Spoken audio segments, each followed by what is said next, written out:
Hola, bienvenidos a mi canal, yo soy María Paulina. Ve por tu café o tu bebida favorita y empecemos.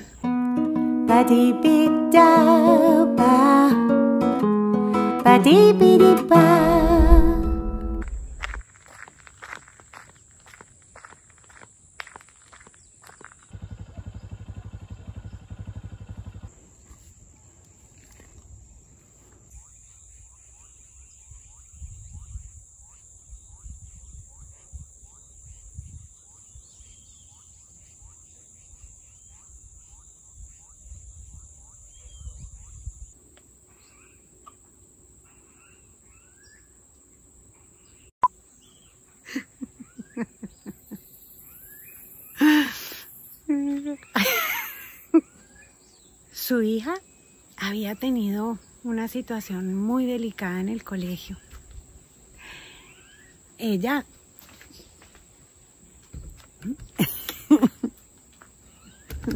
Su hija había tenido una situación delicada en el colegio, tan delicada que su hija no quería regresar. Ella, como madre responsable que sentía ser, habló con quienes tuvo que hablar e intentó remediar la situación. Su hija regresó al colegio pocos días más tarde. La situación se repitió. La madre regresó al colegio, pensando que la situación esta vez quedaría resuelta. Volvió a casa un poco más tranquila. Recibió a su hija de vuelta. Preparó la cena cuando fue hora de hacerlo y la sirvió.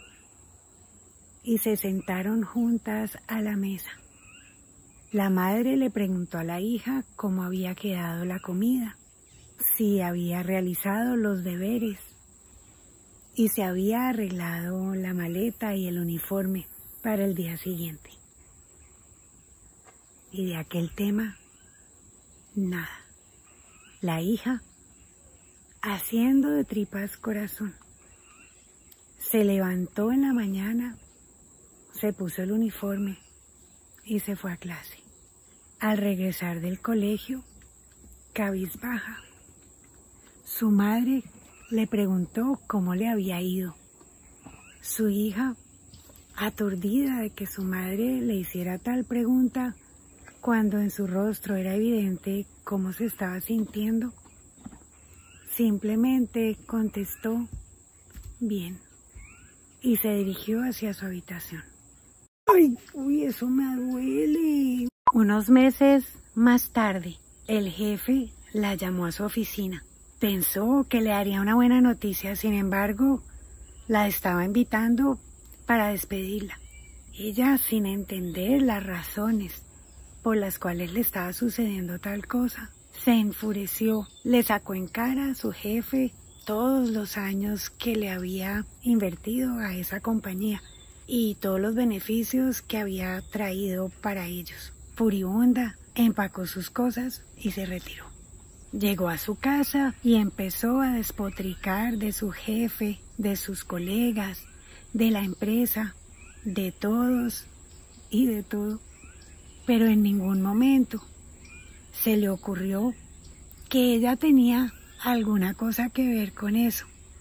De pronto, como era una mujer preparada y hábil, no le tomó mucho tiempo encontrar un nuevo trabajo. Pero en aquel lugar, su relación con los compañeros de trabajo y con sus superiores fueron muy difíciles. Tanto que ella no resistió y renunció. Pasó un año y pasaron 2, y la mujer no encontraba trabajo. Así que tuvo que recurrir a sus ahorros. Afortunadamente, he sido disciplinada con esto, se dijo. Sin embargo, el tiempo seguía corriendo y nadie la contrataba. Y ella despotricaba de una compañía y de otra. Y hacía cuantas conjeturas se le ocurrían. Pero en ningún momento pensó que ella pudiese tener algo que ver con aquello que estaba sucediendo. Mientras tanto, su hija sufría más y más. Sin alternativa, decidió no regresar al colegio. No volveré a ese lugar, le dijo a su mamá un día. Tendrás que hacerlo, hija, porque en este mundo quien no se gradúa siquiera del colegio no es nadie. Pues no lo haré. Me iré a otro lugar, pero a ese no regreso. La madre, energúmena, pues estaba sin trabajo y el cambio de colegio le implicaría no solamente gastos adicionales, sino una movilización que no estaba interesada en realizar porque estaba cansada y estaba iracunda con la vida.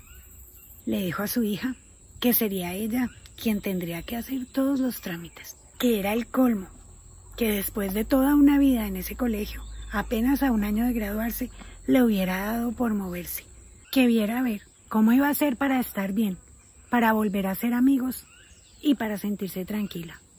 Su hija agachó la cabeza, respiró profundo, dio media vuelta y se fue a su habitación. Cayó sumida en una profunda tristeza, de la cual especialistas, su madre y otras personas que intervinieron casi no son capaces de sacarla. Y la madre hacía aquí, resolvía allá, y del tema aquel, nada. Debido a las dificultades que tenía para conseguir empleo, decidió emprender. Se unió con alguien para vender propiedad raíz. Ella era muy habilidosa para los asuntos comerciales, así que sentía que no tendría dificultades para vender propiedades y para encontrar para ellas el mejor postor. En medio de la organización de su nueva empresa vino un terremoto. El terremoto sacudió tanto a la ciudad que la mitad de ella quedó completamente en ruinas. Y la señora dijo, bueno, pues nos encargaremos entonces de aquella mitad que quedó en pie. Venderemos propiedades a todas estas personas que quedaron sin casa. Lo que en ningún momento se le ocurrió fue que los talentos con los que ella contaba eran con urgencia requeridos en la reconstrucción de aquella otra mitad de la ciudad. Sin embargo, pensando en su propio lucro, en resolver las necesidades de su casa y nada más, la señora dijo, pues, ¿qué va? Yo me encargo de aquello que está levantado. Tú, le dijo a su socio, verás si participas de eso de allá. A todas estas, su hija estaba en el hospital. No solamente seguía sumida en aquella tristeza, sino que el día del terremoto estaba caminando por la calle. Había salido a dar una vuelta cortita con las pocas fuerzas que tenía y por el remesón de la tierra había caído al suelo y se había golpeado seriamente. ¿Cómo estás?, le preguntaba a su hija cuando la visitaba. Era ese ¿cómo estás?, ante el cual se espera un bien, gracias. No era un ¿cómo estás?, de verdad, con el deseo de saber. Además, sus visitas eran aceleradas y aunque se quedaba a dormir en la clínica para acompañar a su hija, esa mujer estaba en otro lado. Su hija muchas veces se preguntó dónde estaría su madre en realidad, pero no tenía respuesta. En la venta de las propiedades de aquella mitad de la ciudad no le fue nada bien y ella, molesta, preocupada, angustiada, se preguntaba, pero bueno, ¿qué será que pasa con estas personas ¿Acaso no ven lo que está disponible? ¿Por qué se enfocan entonces en estar allí pendientes de reconstruir lo que está desbaratado, en lugar de venir acá y comprar lo que ya está, lo que está bueno, lo que está listo? Al tiempo que esta mujer peleaba con la gente y con la vida, al otro lado de la ciudad, las personas vivían en campamentos, habían perdido a familiares y a amigos, y sin embargo, a pesar del miedo y del dolor, algo dentro les daba esperanza, algo dentro, en medio de tal tragedia, se había transformado en ellas. Algo adentro les hacía percibir la vida hoy de una manera diferente. Y ese algo que dentro se movió en ellas les enseñó a abrir su corazón hacia aquellas cosas de la vida que habían olvidado, hacia aquellas cosas de la vida cuyo valor ya no recordaban, a aquellas cosas de la vida que entendían en ese instante que sin ellas no podrían existir. La hija de la señora decidió que de su tristeza no saldría, que a esa vida que venía viviendo no regresaría, y se fue apagando poco a poco hasta desprenderse de este mundo.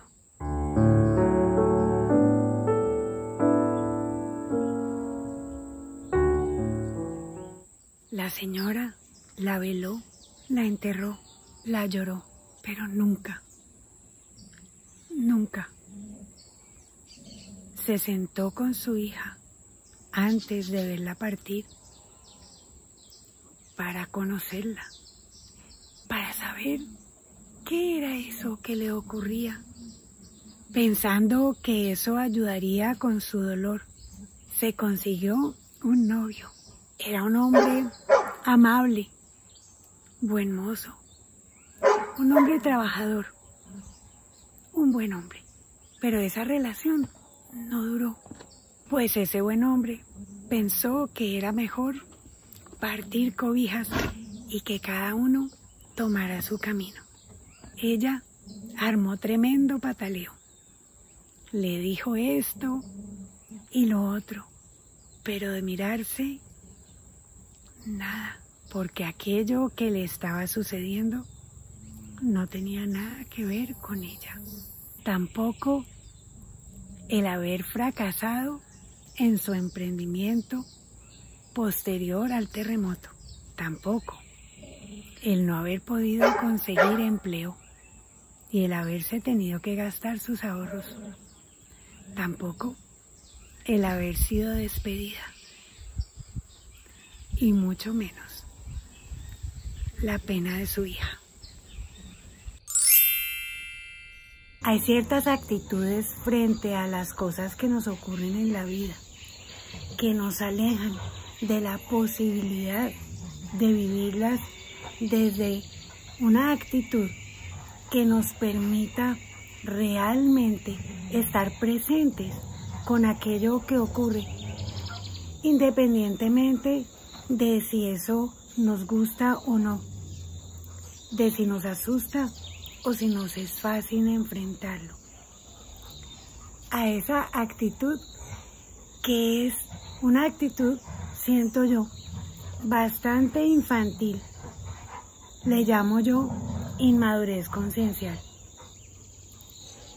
La inmadurez conciencial es precisamente aquello que marcaba el comportamiento de esta madre, de esta mujer, frente a las diferentes situaciones que se le fueron presentando. Todas ellas enmarcadas además en la historia dentro de aquello que se considera como, por lo menos algunos, de los aspectos más importantes en la vida de un ser humano: familia, trabajo y pareja.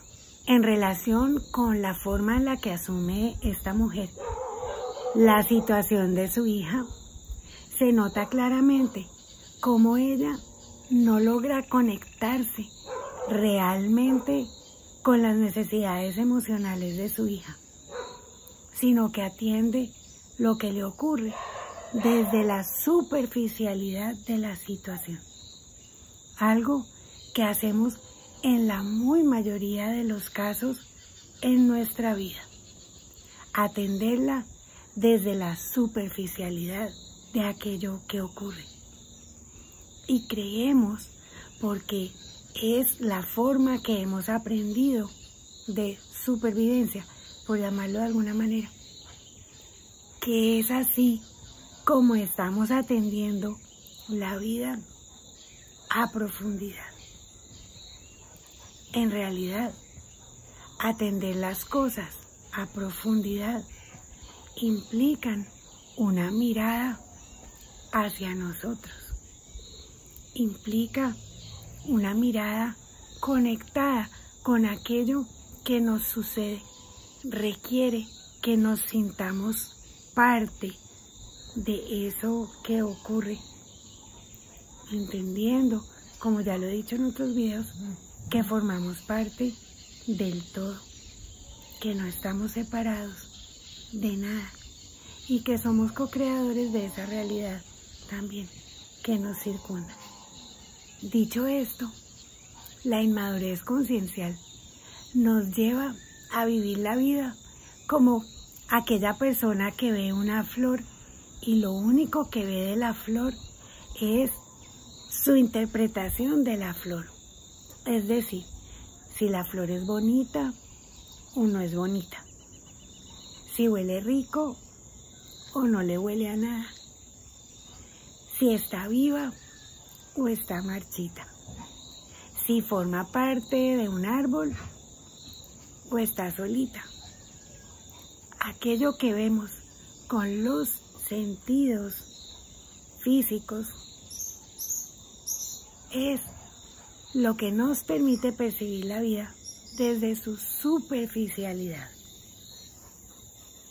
desde la forma de la vida. ¿Qué es lo que hace esta madre con la situación de su hija?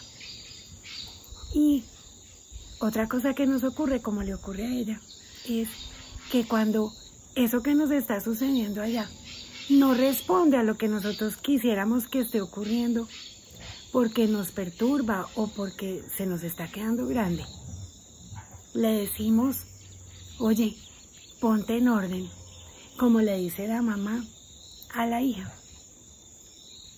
sin entender que la situación de su hija no es como ver una flor desde la superficie.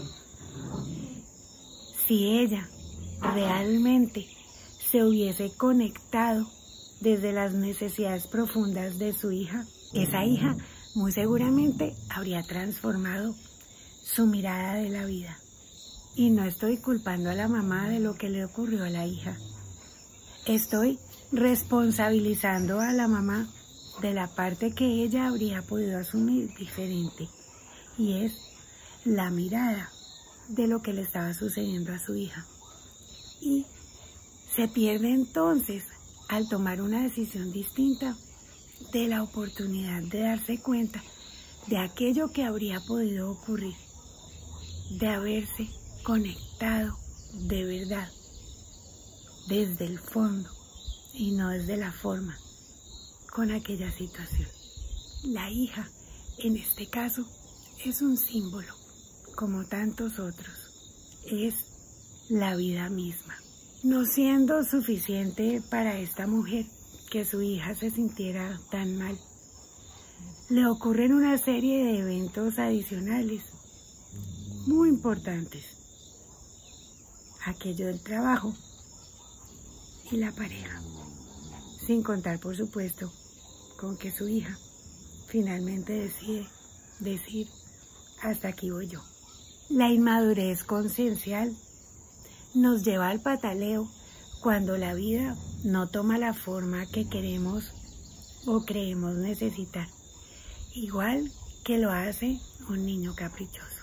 Y en medio de esos caprichos, lo único que está realmente despertando en nosotros es el ego, nuestra vanidad, nuestro ser inmaduro, muy seguramente nuestro niño o nuestra niña, acerca de lo cual haré un video aparte porque es un tema supremamente importante y toma control, aunque estemos en un cuerpo de jóvenes o de adultos, porque el ego lastimado, desatendido, vanidoso, caprichoso, atemorizado, lo único que necesita es sentir que tiene control.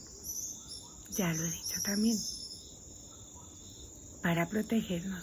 Sin embargo, hay otra parte de nosotros, una parte mucho más grande, que es nuestra conciencia.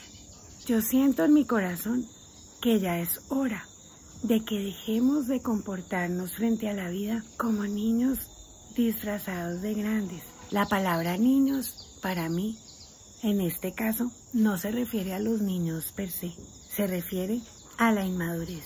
Muchos parecemos jugando a los grandes,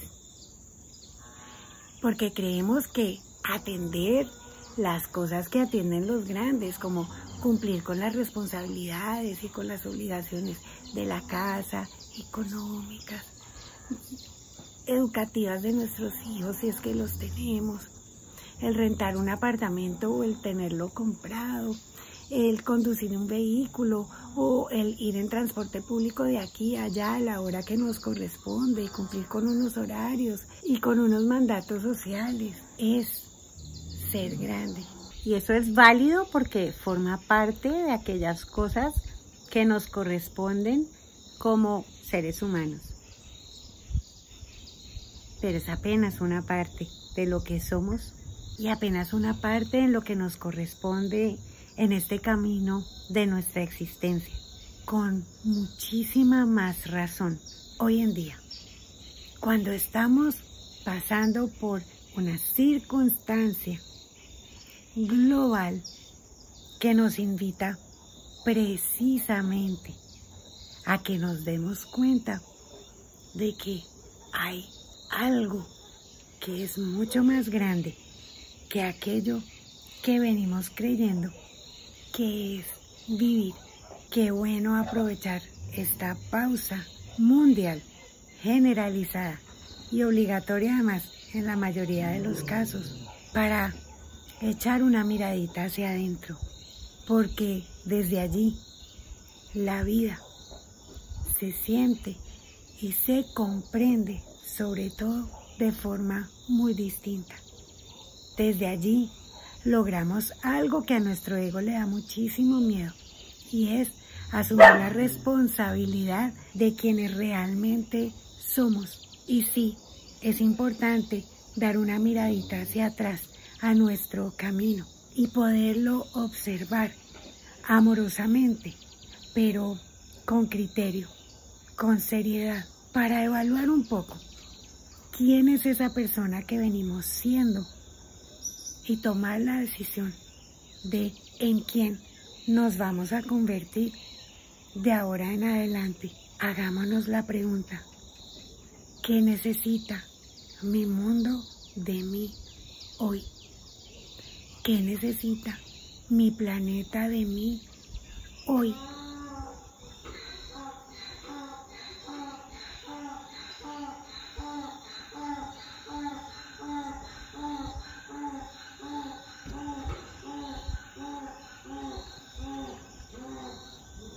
En lugar de que las preguntas sigan siendo ¿qué necesito yo tener hoy? ¿Cómo hago para no perder el control de esto o lo de más allá? ¿Cómo hago para acumular más? Yo quiero aclararte que yo no tengo absolutamente nada en contra de tener. A mí me encanta tener lo que a mí me gusta tener. Y me encanta la abundancia económica por todo lo que posibilita.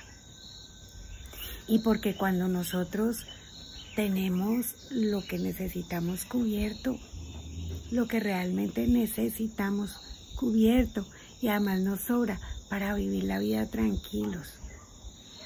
Desde ese aspecto de lo humano, podemos, por supuesto, dedicarnos a eso otro, a existir desde la versión más esencial de lo que somos, con mucha mayor facilidad. Para mí es claro que es muy difícil pretender sentarnos en paz a meditar y a respirar y tal, y a pasar largos ratos con nosotros mismos haciéndonos las grandes preguntas de la vida, cuando tenemos un montón de dificultades, por ejemplo, económicas, ocurriendo en nuestro diario vivir, cuando aquello básico en nuestra vida no está cubierto, cuando estamos viviendo en déficit. Eso que quede muy claro que yo lo entiendo. También sé por experiencia propia que si estamos en déficit, el entrar en calma nos va a permitir necesariamente encontrar las respuestas, no solo mucho más rápidamente, sino las respuestas más adecuadas. Y desde la calma vamos a poder ser mucho más asertivos que si tratamos de resolver todo desde la angustia, desde el afán y desde el miedo. Yo he estado allí, lo hice de una forma y lo hice de otra. Y definitivamente la segunda es a la que yo le sigo apostando, sin importar cuál sea la circunstancia. Observar la vida, nuestra vida, a nosotros mismos, a aquello que nos rodea y aquello que sucede a nuestro alrededor, desde una conciencia que ha despertado por lo menos hasta un punto que nos permita darnos cuenta de cómo pensamos, cómo sentimos y cómo actuamos en la vida. ¿Cuáles son esas prioridades que nosotros le estamos dando a nuestra existencia? ¿Qué nivel de compromiso interno tenemos nosotros con nosotros mismos y con la vida, con la tierra, con los demás, en términos de el ser en el que estamos convirtiéndonos cada momento en el que estamos vivos? Y la manera, el arrojo, el valor y el amor con el que estamos siendo capaces de comprometernos con la existencia de todo lo que hay, es una decisión consciente, valga la redundancia. Para eso yo necesito tiempos a solas conmigo. Para eso yo necesito hacerme las grandes preguntas de la vida. Preguntas que vayan más allá de las preguntas que me hago en relación con mi supervivencia. Por eso la invitación hoy es a que nos hagamos preguntas que trasciendan aquellas que tienen que ver con qué voy a comprar el próximo mercado, o qué tareas tienen mis hijos, o cuando volvamos a poder hacerlo, a qué restaurante voy a ir con mi esposo, mi esposa o mis amigos, o qué club nocturno visitaremos este fin de semana, o a dónde viajaremos el próximo año, o qué vestido me compraré para la próxima fiesta.